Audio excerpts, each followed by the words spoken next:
Jangan lupa subscribe YouTube channel Metro TV News dan jangan lupa nyalakan notifikasinya.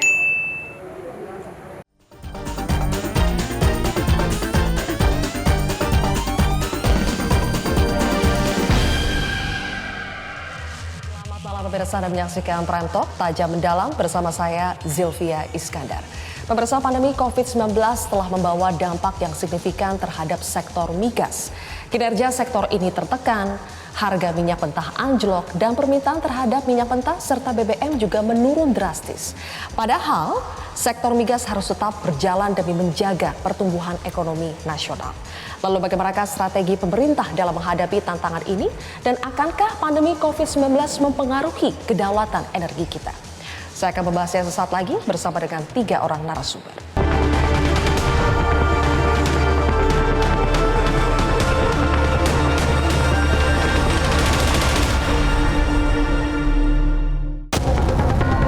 COVID-19 telah memberikan dampak baik pada sisi permintaan maupun penawaran minyak dunia sekaligus yang sangat mempengaruhi operasional industri migas. Turunnya permintaan global mengakibatkan anjloknya harga minyak.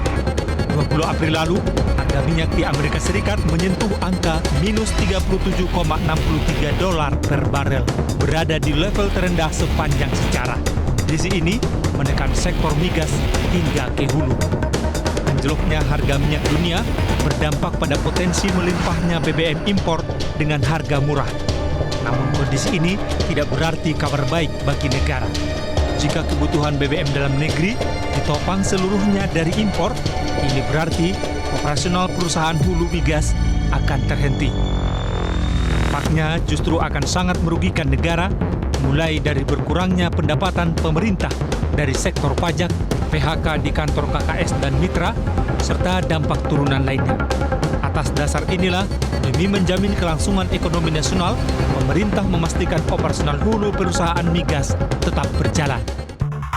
Tak hanya menekan sektor hulu migas, pandemi COVID-19 juga membawa pengaruh bagi investasi sektor migas. Berdasarkan data Kementerian Energi dan Sumber Daya Mineral, Indonesia saat ini memiliki 128 cekungan migas, namun baru 20 cekungan saja yang sudah masuk tahap produksi. Sementara itu, hingga tahun 2019, Indonesia memiliki cadangan minyak sebanyak 3,8 bilion barel oil dan 77 triliun kubik feet. Namun, potensi ini baru bisa dioptimalkan melalui kegiatan eksplorasi di sektor hulu migas. Sayangnya, investasi di sektor hulu migas sulit dilakukan saat pandemi berlangsung. Mudahnya gejolak harga terjadi pada minyak mentah membawa peluang pada percepatan pengembangan energi baru terbarukan. Potensi energi alternatif ada pada bahan bakar nabati dan panas bumi. Dalam kurun waktu 5 tahun terakhir, Indonesia telah mengembangkan bahan bakar berbasis minyak sawit. Tahun ini diluncurkan program B30 atau percampuran 30% minyak sawit dengan produk solar dengan total produksi 10 juta kiloliter. Pemerintah juga menargetkan peningkatan pemanfaatan energi baru terbarukan dari panas bumi dari 9% menjadi 23%. Liputan Metro TV. Saya sudah tersambung dengan 3 orang narasumber dari luar studio. Selamat malam Pak Menteri ESDM Arifin Tasrif. Selamat malam Mbak. Baik, kemudian ada Direktur Utama PT Pertamina Persero, Ibu Nike Widiawati. Ibu Nike, selamat malam. Selamat malam. Dan berikutnya Ketua Komisi 7 DPR RI, Pak Sugeng Suparwoto. Pak Sugeng, selamat malam. Selamat malam Silvi dan selamat malam pemirsa Metro TV. Ya. Baik, oke, saya akan ke Pak Menteri terlebih dahulu. Pak Menteri, di tengah pandemi global seperti ini Pak, apa tantangan yang dihadapi Indonesia di sektor migas? Sektor migas saat ini memang kita mengetahui bahwa lifting minyak kita itu menurun. Ya, lifting minyak kita menurun disebabkan memang sumber-sumbernya yang memang juga harus kita cari sumber-sumber baru. Tapi di dalam masa COVID ini, kebutuhan bahan baku yang berasal dari dalam negeri, ya sepertinya ini cukup untuk bisa memenuhi kebutuhan industri khususnya di dalam negeri. Yang menjadi masalah saat ini adalah demand yang menurun. Tadi telah disampaikan oleh Mbak Silvi, bahwa demand yang menurun, kegiatan ekonomi yang menurun, ya, yang menyebabkan tidak terpenuhinya target-target penjualan, target-target capaian yang memang bisa menjaga kestabilan daripada harga energi. Jadi memang ini harus kita sikapi. Ini dalam kondisi sekarang ini memang mungkin cukup lama terjadi. Ini memang harus bagaimana daya tahan kita dalam menghadapinya. Oke, jadi dengan situasi lifting minyak yang menurun, kemudian juga demand yang menurun, apa Pak langkah yang diambil oleh pemerintah untuk menjaga supaya ini jangan sampai kondisinya memburuk, supaya kita tetap bisa bertahan? Kita memang mempunyai program jangka panjang. Bagaimana kita bisa merecover kembali target produksi, target lifting kita. Kita sudah mempunyai program sebetulnya, ya, di mana di tahun 2030 nantinya kita harus bisa menghasilkan produksi minyak itu sebesar 1 juta barrel oil per day. Nah, kita sudah punya rencana tadinya untuk melelang 12 wilayah kerja baru, ya, yang wilayah kerja baru ya tadi yang mana memang harus kita tunda disebabkan memang kondisi daripada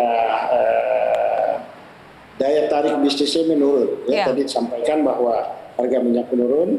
Nah, tentu saja nih investasi ya di bidang perminyakan juga tergantung daripada harga minyak.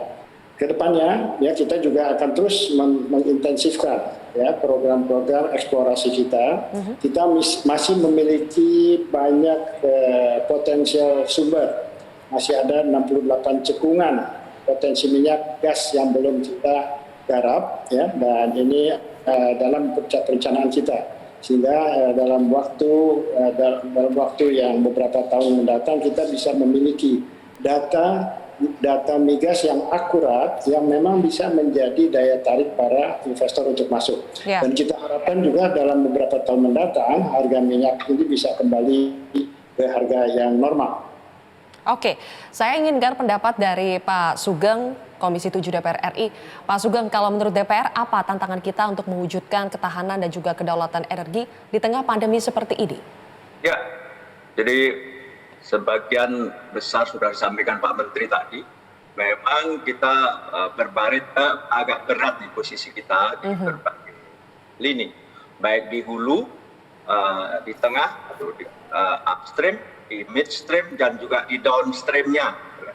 Di hulunya seperti tadi, harga minyak atau crude turun itu juga menjadi tidak menarik bisnis di hulu, sehingga maka strategi kita adalah bagaimana mendorong agar ada insentif-insentif, baik itu berupa regulasinya disederhanakan, insentif bisa berupa pajak maupun non pajak. Nah, di Komisi 7 mendorong bagaimana agar aturan-aturan di hulu adalah dipermudah sehingga menjadi menarik. Kami sering melakukan webinar-webinar juga termasuk dengan K3S, dengan juga operator di hulu. Nah, di sisi lain, dalam keadaan krisis kayak gini juga kehadiran negara kan harus tetap hadir di tengah-tengah masyarakat, khususnya di bidang energi. Nah, di sini Pertamina selain sebagai BUMN yang harus untung, tapi sisi lain dia harus menjalankan fungsi PSO, Public Service Obligation, sehingga bagaimana misalnya subsidi gas 3 kg yang dimandatkan kepada Pertamina tetap berjalan dengan baik, maka fungsi pengawasan terus kami lakukan, dan alhamdulillah sampai hari ini tidak ada apapun dari bagaimana kehadiran negara-negara sektor ini di saat sekalipun. Oke, Pak Sugeng, kalau berbicara soal regulasi dan juga insentif, tadi ada katakan regulasinya harus disederhanakan, disesuaikan dengan keadaan saat ini, dan juga harus ada insentif yang diberikan oleh pemerintah sebagai wujud kehadiran negara. Nah, dari sisi regulasi, apa yang bisa dilakukan DPR, Pak? Regulasi seperti apa yang harus disederhanakan? Ya, memang secara garis besarnya kan undang-undang migas juga sedang akan kita susun. Nah, di sisi lain beberapa kali peraturan menteri misalnya tentang berbagai penyederhanaan tata kelola di hulu, dan itu kita dengar mulai menarik. Misalnya apa? Misalnya bagaimana di hulu sekarang operator bisa memilih mau pakai skema cost recovery atau mau pakai gross split.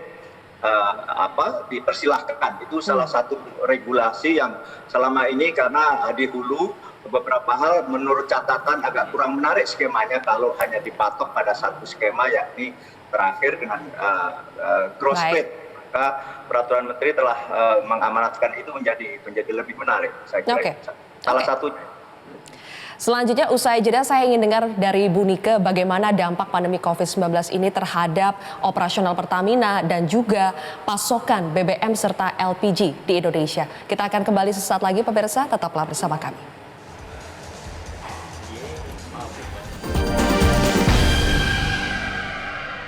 Kembali lagi bersama kami di Prime Talk pemirsa, masih bersama dengan Menteri SDM Arifin Tasrif, kemudian Direktur Utama PT Pertamina Persero Ibu Nike Widiawati, dan juga Ketua Komisi 7 DPR RI Bapak Sugeng Suparwoto. Sekarang saya ke Bu Nike.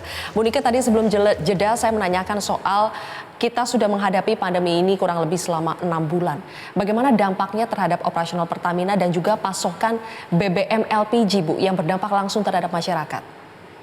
Iya, jadi dampak pandemik ini memang luar biasa ya. Kita mengalami triple shock kita sebut. Jadi yang pertama adalah karena demand turun drastis. Jadi secara nasional tuh demand turun 25%. Untuk daerah-daerah yang kena PPSBB itu sampai 57% turunnya. Dan yang kedua adalah harga minyak dunia pun turun kan, karena supply demand juga jadi oversupply ya. Dan yang ketiga adalah karena depresiasi rupiah. Nah, 3 dampak ini yang kemudian memberikan pukulan bagi Pertamina.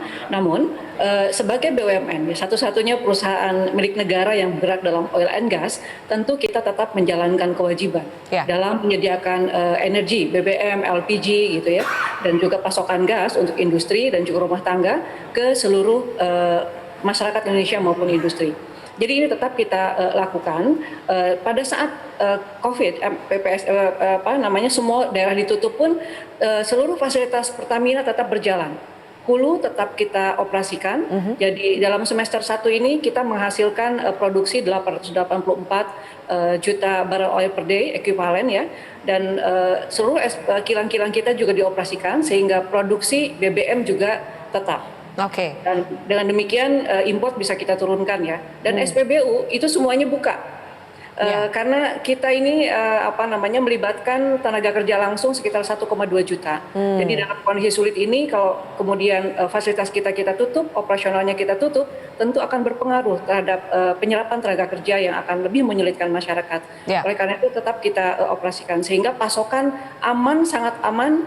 Malah kita sekarang punya stok banyak sekali di dalam storage kita. Baik untuk BBM, crude maupun LPG. Jadi aman pasokan. Baik, pasokan sangat aman bahkan berlimpah begitu ya Bu. Kemudian juga produksi tetap berjalan, tetap produktif, operasional SPBU juga tetap buka sampai saat ini. Lalu Bu Nike, apa upaya konsisten yang terus dijalankan oleh pemerintah untuk tetap menggerakkan perekonomian nasional di situasi seperti ini, dan upaya Pertamina untuk membantu pemerintah dalam menangani COVID-19, Bu? Ya, jadi yang pertama ini pasokan harus menyeluruh ya. Jadi BBM satu harga tetap berjalan dalam kondisi ini. Kita sudah menyelesaikan 168 titik. Di tahun ini kita akan tambah 83 titik dan sampai 2024 akhir itu kita ada 490 titik yang diamanahkan oleh Pak Menteri SDM kepada Pertamina. Jadi kita tetap berjalan. Kita pasok sampai ke ujung Nusantara. Ya, kemudian kita juga membangun jaringan gas untuk memasok LPG juga tetap berjalan. Jadi pembangunan infrastruktur tetap kita jalankan karena ini akan menyerap tenaga kerja.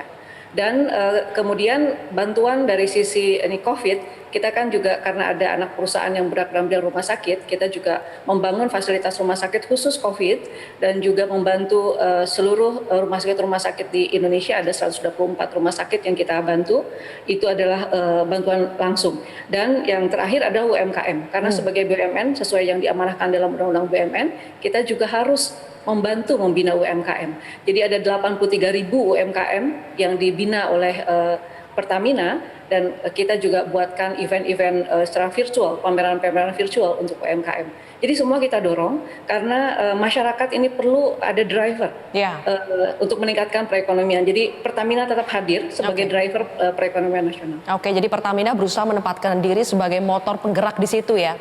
Betul, betul. Oke, baik. Pak Menteri, apa saja sebetulnya target yang diberikan pemerintah kepada Pertamina untuk mendukung ketahanan energi nasional dan juga mendorong investasi di tengah situasi ini?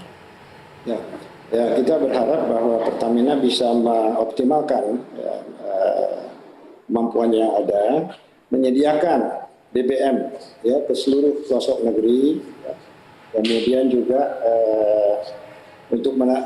Pertamina sekarang sedang melaksanakan investasi justru, ya ada 6 buah kilang besar yang sedang di dalam proses pembangunan.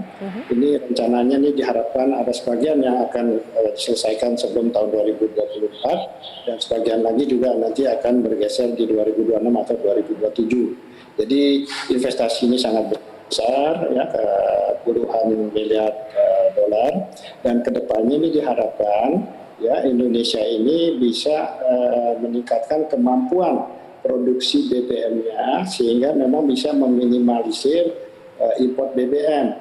Di samping itu juga produk-produk yang dihasilkan dari kilang-kilang ini itu bisa memenuhi standar environment yang lebih tinggi lagi.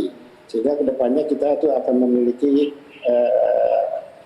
udara yang lebih bersih. Kemudian juga kilang ini dikaitkan dengan juga pembangunan proyek kilang-kilang petrokimia, ya, di mana petrokimia ini adalah bahan baku hulu yang memang perlu ya dikembangkan ke hilirnya sehingga bisa mengoptimalkan nilai tambah, di mana selama ini bahan-bahan tersebut kita impor. Jadi tugas-tugas ini merupakan tugas utamanya Pertamina, itu terutama kilang. Kemudian juga tugas utama untuk melakukan produksi optimal di sektor minyak dan gas, ya. Jadi Pertamina sekarang sudah mengambil blok Mahakam untuk gasnya dan kemudian sudah dalam proses untuk mengambil alih blok Rokan. Ya, kita harapkan produksi di sana itu bisa dipertahankan. Di samping kita memang mencari sumber-sumber baru untuk meningkatkan produksi migas ini. Baik, jadi meskipun kita sedang berada di situasi pandemi, proyek-proyek strategis, investasi tetap berjalan, produksi tetap digenjot, dan justru ini menjadi momentum untuk kita juga memperbaiki infrastruktur yang selama ini kita miliki. Begitu ya? Ada satu lagi yang penting. Ya, Pak Rifit. Yaitu, ini kita kan masih banyak melakukan importasi LPG. Ya. Nah, Pertamina ini dengan Bukit Asam sedang merencanakan satu proyek untuk menghasilkan bahan pengganti LPG, ya substitusi LPG, yaitu disebut sebagai dimethyl ether. Ya, bahan ini dihasilkan daripada pemrosesan batu bara berkalori rendah. Yang berkalori rendah untuk menghasilkan DME. Nah, diharapkan kedepannya ini bisa masif dilakukan sehingga ketergantungan kita terhadap impor LPG itu bisa kita kurangi jauh lebih besar, dan ini merupakan cerminan daripada ketahanan energi nasional yang berdasarkan kepada sumber-sumber bahan baku lokal. Jadi masih banyak tugas-tugas Pertamina ke depannya yang harus tetap diselesaikan. Bagaimana Pertamina akan menyelesaikan tugas-tugas tersebut dan bagaimana justru kita memanfaatkan momentum pandemi ini untuk bisa lebih produktif lagi. Kita akan bahas sesaat lagi pemirsa, usai jeda. Anda kembali bersama kami di Prime Talk pemirsa. Saya akan kembali ke Ibu Nike di Rut Pertamina. Bu Nike, tadi disampaikan oleh Pak Menteri bahwa sebetulnya di masa-masa pandemi seperti ini tetap saja kita harus produktif, proyek-proyek strategis harus tetap berjalan, proyek yang sifatnya bisa menghasilkan lagi lebih banyak minyak harus tetap berjalan. Bagaimana Pertamina dapat memenuhi target-target tersebut? Tadi juga ditambah harus ada substitusi LPG. Nah, bagaimana target-target tersebut akan dipenuhi oleh Pertamina? Ya, jadi semuanya berjalan. Ya, jadi kita untuk proyek-proyek kilang itu Balikpapan tetap jalan. Hari ini ada 5.500 orang yang bekerja di sana. Jadi progresnya tetap berjalan. Kemudian di Tuban juga jalan, yang di Cilacap, di Balongan. Semua proyek berjalan, kita dorong ya, tentu dengan menggunakan protokol COVID ya. Kemudian untuk pengembangan gas, kita juga ada proyek Jamrantium Biru itu juga tetap berjalan, progresnya 70% akhir tahun depan insya Allah itu akan selesai. Kemudian juga tadi pengembangan, ini kita diberikan tugas banyak sekali oleh pemerintah, tapi syukur alhamdulillah. Dan yang menarik nih di masa pandemi ini kita melihat peluang juga untuk membangun industri bahan baku farmasi. Jadi dari kilang kita yang di Cilacap, ini kita menghasilkan benzen dan toluen, ini bisa digunakan sebagai bahan baku untuk membuat paracetamol. Jadi kita kerjasama dengan Kimia Farma, sekarang membangun paracetamol. Selain juga, ini saat yang tepat sebetulnya, kita membangun hilirisasi untuk menggantikan produk-produk impor. Jadi ada katalis, ada aditif, dan banyak lagi yang akan kita bangun sebagai hilirisasi dari kilang-kilang kita. Jadi kalau Pak Ketua Komisi 7 DPR selalu mengingatkan, jangan hanya hilirisasi, tapi juga industrialisasi. Iya, kita harus komplit, utuh dari hulu sampai hilir, dari crude oil menjadi fuel, kemudian menjadi petrochemical, dan kita pun mengembangkan dari palm oil itu menjadi bioenergy, dan juga nextnya adalah oleochemical. Ada banyak yang sedang kita kerjakan, termasuk metanol, karena untuk bioenergy, biofuel itu perlu metanol, bisa dari gas, bisa juga dari batu bara. Jadi kita sekarang masuk juga untuk pemrosesan batu bara dengan coal gasification, baik itu untuk gas, untuk metanol, dan juga untuk DME yang untuk menggantikan LPG. Saatnya Indonesia mandiri energi, kurangi import dengan melakukan hilirisasi dan industrialisasi dari sumber daya yang ada di Indonesia. Itu yang kami lakukan. Baik, Pak Sugeng, apa yang perlu diperkuat supaya industrialisasi kita, kemudian juga hilirisasi kita bisa berjalan dengan baik? Ya, tadi sudah disebut beberapa hal, betul kita tidak sekedar hilirisasi. Karena konsep hilirisasi, kalau sekedar hilirisasi, itu banyak produk yang itu baru setengah jadi, dan itu yang opportunity terbesar justru di end produknya, dan itu biasanya baru setengah jadi sudah diekspor. Misalnya begitu. Apa yang terjadi di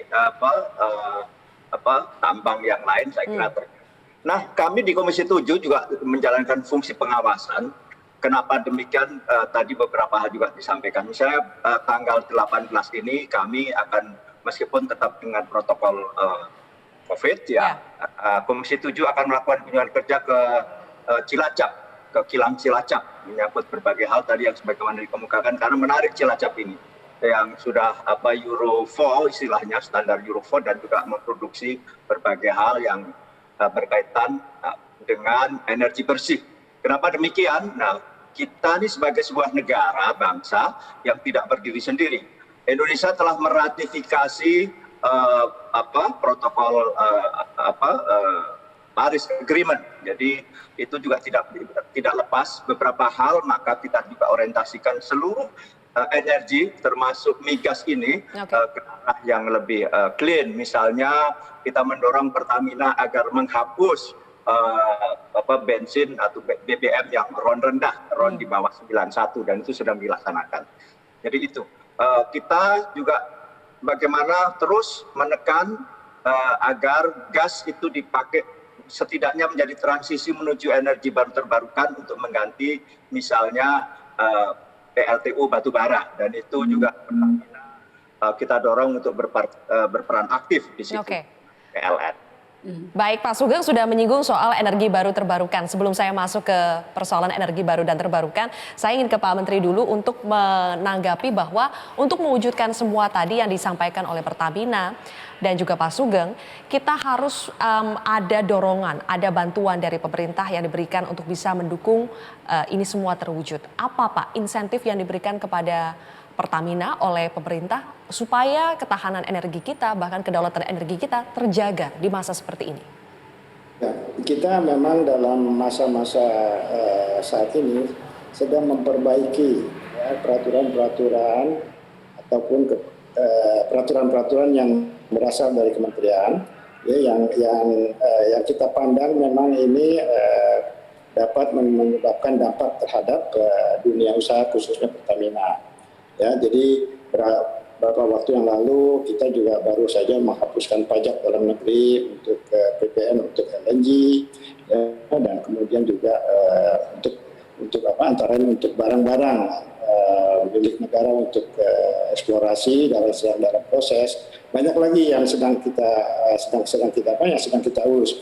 Kita juga menerima masukan ya daripada para pelaku usaha permigasan, ya, antara lain dari Indonesia Petroleum Association. Ya, banyak hal-hal yang menjadi masukan yang seharusnya bisa kita perbaiki sehingga memang iklim investasi ini akan lebih baik. Jadi kita ini sekarang dalam posisi yang memang bersaing, bersaing dengan negara lain. Nah, kita harus mempunyai kelebihan. Nah, untuk itulah maka sekarang kita harus membuat satu aturan-aturan yang lebih menarik, ya, termasuk insentif-insentif fiskal yang memang menjadi salah satu faktor daya tarik investasi di sektor migas untuk Indonesia ini. Oke. Kita berharap ya Pertamina juga bisa memanfaatkan ini untuk bisa meningkatkan kembali bisnisnya ke depan. Selanjutnya Pak Menteri, Bu Nike dan juga Pak Sugeng, kita akan bahas lebih jauh soal energi baru dan terbarukan, bagaimana progresnya sejauh ini dan apakah mungkin untuk dipercepat di tengah pandemi seperti ini. Kami akan kembali sesaat lagi pemirsa, tetaplah bersama kami di Prime Talk.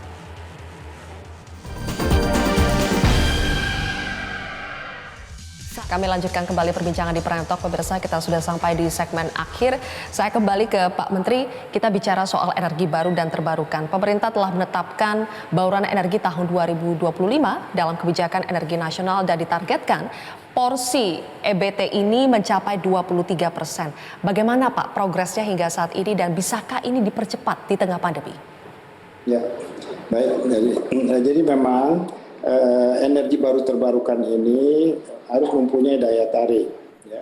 Di lain sisi memang energi ini masih berongkos mahal. Ya, untuk itulah memang sekarang ini sedang kita siapkan peraturan baru di mana nanti kita menyusun tarif yang dirasakan oleh para calon investor itu akan menarik. Ya, kita punya potensi 400 gigawatt energi terbarukan, ya. Tetapi berapa persen? Hanya 2,5% dari potensi energi terbarukan kita ini yang saat ini dimanfaatkan. Ya, kita punya sumber geotermal, kita punya sumber sinar matahari, kita punya biomas, ya, kita punya sumber air, tenaga air. Nah, ini belum teroptimalkan. Ya. Nah, untuk itu memang secara bertahap ini harus didorong.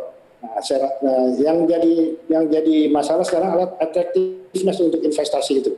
Ya, jadi kalau tarifnya ini menarik, ya, investor itu bisa terjamin return daripada investmentnya, ya, dan kemudian juga kita bisa memanfaatkan. Ini akan menjadi faktor yang sangat penting di masa mendatang. Indonesia itu bisa memanfaatkan sumber energi baru terbarukannya. Ini akan mengurangi nanti pemakaian energi fosil. Walaupun tidak seluruhnya bisa dihapus, ya, tetapi energi baru terbarukan ini mempunyai manfaat yang besar. Antara lain juga membuat lingkungan lebih bersih lagi ke depan. Oke, berarti sekarang sedang dicari caranya supaya bisa menghasilkan harga yang lebih menarik untuk investor ya Pak. Tapi apakah sejauh ini progres kita sudah on the track Pak? Dan mungkinkah itu diakselerasi? Ya, jadi sekarang ini ya proses penyusunan ini kita harapkan tahun ini ya, mungkin dalam beberapa waktu ke depan ini bisa dikeluarkan. Proses ini juga sudah melalui berkali-kali diskusi dengan para pelaku bisnis di sektor energi baru terbarukan. Ya, jadi pemerintah juga mengambil inisiatif antara lain, misalnya untuk geotermal, ya, untuk risiko eksplorasi ini akan diserap oleh pemerintah hingga mengurangi risiko daripada investor. Ya, ini dalam tahun ini sudah ada 2 proyek baru tenaga surya, ya, satu di Jawa Barat, ya, 145 megawatt, dan kemudian satu lagi di Bali kurang lebih 25 megawatt, dan kita juga sudah mengembangkan pembangkit tenaga bayu, ya, di Sulawesi Selatan. Ya. Jadi sekarang ini perusahaan-perusahaan besar sektor permigasan sudah mulai mengalihkan bisnisnya itu ke arah energi baru terbarukan. Nah, ini juga kita harapkan mereka nanti bisa memainkan role-nya yang lebih besar lagi di Indonesia dengan daya tarik yang baik. Oke, baik. Bu Nike, bagaimana Pertamina mengambil peran dalam energi baru terbarukan ini? Apa langkah nyata yang sudah diambil dan inovasi yang akan dikembangkan oleh Pertamina untuk mendukung pencapaian target energi bauran energi ini? Ya, jadi untuk new and renewable energy ini Pertamina memiliki 4 pilar bisnis. Jadi yang pertama itu adalah geothermal, karena memang kita memiliki banyak, ada sekitar 1.800 mega konsesi, yang dikelola sendiri itu ada 700 mega. Dan saat ini ada beberapa wilayah kerja dan juga PLTP, pembangkit listrik tenaga panas bumi, yang sedang dikembangkan. Jadi kapasitas kita akan tahun depan tuh meningkat menjadi 1.100 megawatt. Nah ini selain itu, pilar yang kedua adalah bioenergi. Bioenergi mungkin sering dengar juga, kemarin kita baru menghasilkan D100, jadi dengan basis CPO kita menghasilkan biodiesel sampai dengan D100 dan alhamdulillah sudah diekspor karena ini laku ternyata, banyak peminatnya untuk diekspor.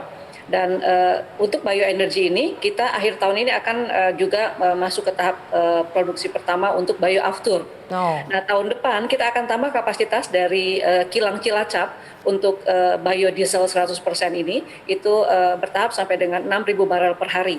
Dan kemudian kami akan bangun di Pelaju 20.000 barel per hari untuk biodiesel. Selain itu juga masuk ke biogasolin gitu ya. Kita ada program yang sekarang dengan Lemigas sedang diuji coba dan mudah-mudahan akhir tahun ini sudah selesai sehingga kita tahun depan sudah mulai itu mencampur 20%. Jadi mencampur 15% dari metanol. Metanolnya diproses tadi dari coal gasification atau dari gas, kemudian dicampur dengan 5% dari etanol. Etanolnya pun bioetanol. Jadi ini programnya ini. Selain itu kita juga sudah melakukan produksi walaupun belum banyak, itu adalah biocrude dari algae, dari rumput laut. Ya, jadi Indonesia ini dengan garis pantai yang sangat panjang mempunyai potensi untuk kita menghasilkan atau memproduksi rumput laut yang kemudian kita olah, dan itu bagus sekali. Di Jepang pun sudah kita ada kerjasama juga untuk teknologinya. Nah, pilar yang ketiga itu kita sebetulnya adalah dari sisi gas, karena ini green energy ya. Nah, untuk produksi gas ini contoh seperti di Mahakam, walaupun harga gas dunia sekarang lagi turun, kita tetap melakukan sumur eksplorasi dan eksploitasi ini setiap 3 hari sekali ini kita melakukan pengeboran di Mahakam. Jadi total setahun yang kita lakukan untuk pengeboran itu ada sekitar 240 sumur, dan kita juga melakukan new discovery dengan melakukan seismik untuk 2D. Itu tadi kan Pak Menteri menyampaikan masih ada 68 cekungan ini yang belum kita lakukan eksplorasi. Nah kita sudah mulai tahun 2019 kita baru saja menyelesaikan seismik di open area itu sepanjang 31.000 kilo. Ini dalam 10 tahun terakhir yang terpanjang di Asia Tenggara, 31.000 kilo, dan akan terus kita lakukan. Nah kemudian pilar yang terakhir dari renewable ini adalah EV baterai. Jadi Pertamina ada bekerja sama dengan Inalum Group dan juga PLN untuk membangun value chains EV baterai dari hulu ke hilir. Jadi dari hulunya, dari kobalt dan nikel itu adalah Inalum Group. Kemudian Pertamina ini terlibat di tengah dari mulai precursor sampai dengan baterai pack, dan nanti di hilirnya adalah PLN. Jadi ada 4 pilar inilah yang kita akan memberikan kontribusi terhadap target fuel mix energy yang dicanangkan oleh pemerintah di dalam program. Oke, baik, 4 pilar. Lalu bagaimana dengan DPR, Pak Sugeng? Ada RUU EBT, bagaimana progres dari RUU energi baru dan terbarukan sampai sejauh ini? Ya, jadi betul, semuanya kita mendorong dalam fungsi legislasi juga demikian, bagaimana Undang-Undang Energi Baru Terbarukan untuk RUU EBT yang merupakan prolegnas prioritas itu sudah berjalan sangat kencang ya. Sekarang sedang kita putar naskah akademiknya, dan untuk selanjutnya minggu depan bahkan itu sudah akan kita susun, karena memang ada tahap-tahapan dalam penyusunan undang-undang itu adalah tahap penyusunan dan tahap pembahasan. Dan kita akan segera mulai minggu depan ini akan mulai mengundang melalui webinar beberapa stakeholder masyarakat yang berkepentingan soal energi baru terbarukan ini untuk melengkapi, untuk mempertajam dan sebagainya tentang undang-undang energi baru terbarukan ini. Nah, di sisi lain kita juga mendorong kemarin sore persisnya kita Komisi 7 menyetujui anggaran atau APBN tahun 2021 tembus 1 triliun itu baru kali ini juga untuk Dirjen EBT energi baru terbarukan. Itu Pak Menteri menyaksikan betapa kita semuanya sekarang concern betul terhadap energi baru terbarukan. Memang ada prasyarat-prasyarat imperatif dunia, sebagaimana saya kemukakan tadi, kita adalah sudah meratifikasi Paris Agreement dengan berbagai konsekuensi di dalamnya. Di sisi lain, ya kita memang jangan sampai ketinggalan momentum. Dunia sekarang mengarah ke energi baru terbarukan. Bagaimana Australia mau membangun kurang lebih 20 giga atau 20.000 megawatt mulai start tahun 2027 untuk melistriki Singapura, yang kurang lebih sepertiga listrik Singapura akan dipenuhi dari Australia, dan itu kabel listriknya, itu kabel lautnya sedang minta izin pemerintah Indonesia. Hal-hal kayak begini, momen-momen semacam ini juga menjadi perhitungan kita di Komisi 7 ya, untuk mendorong sebagaimana dikemukakan Pak Menteri tadi, agar energi baru terbarukan untuk di Indonesia itu menjadi murah dan itu menarik secara bagi investasi. Misalnya apa? Bagaimana beberapa hal tidak masuk menjadi CAPEX dalam pembiayaan investasi. Misalnya tadi sudah di panas bumi, misalnya eksplorasi sekarang dilakukan oleh pemerintah. Jadi itu merupakan insentif mengurangi sekali risiko dari investasi atau investor di panas bumi. Dan yang lain-lain, energi matahari akan kita kembangkan, nanti kita dorong, ada rencana besar oleh investor di Sumba. Pulau Sumba akan insya Allah malah akan mengaliri Pulau Jawa nanti. Ini Pak Menteri mungkin belum sampai Pak Menteri, tetapi ini investor-investor sedang berencana ke situ. Saya kira EBT ini memang sangat-sangat menjadi concern kita juga. Betul. EBT harus menjadi concern kita karena itu masa depan kita, Pak ya. Terima kasih atas penjelasannya Pak Sugeng Suparwoto, Ketua Komisi 7 DPR RI, Ibu Nike Widiawati, Direktur Utama PT Pertamina Persero, dan juga Pak Menteri ESDM RI, Pak Arifin Tasrif telah bergabung bersama kami di Prime Talk hari ini. Mudah-mudahan meski pandemi menyerang, tapi energi kita tetap bertahan. Kita harus bersama-sama menjaga ketahanan energi nasional dan juga tetap mewujudkan kedaulatan energi di Indonesia. Terima kasih Bapak-Bapak dan Ibu Nike. Pemirsa, demikianlah akhir dari Prime Talk. Saya Zilvia Iskandar pamit undur diri. Tetaplah bersama kami di Metro TV.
Metro TV, knowledge to elevate.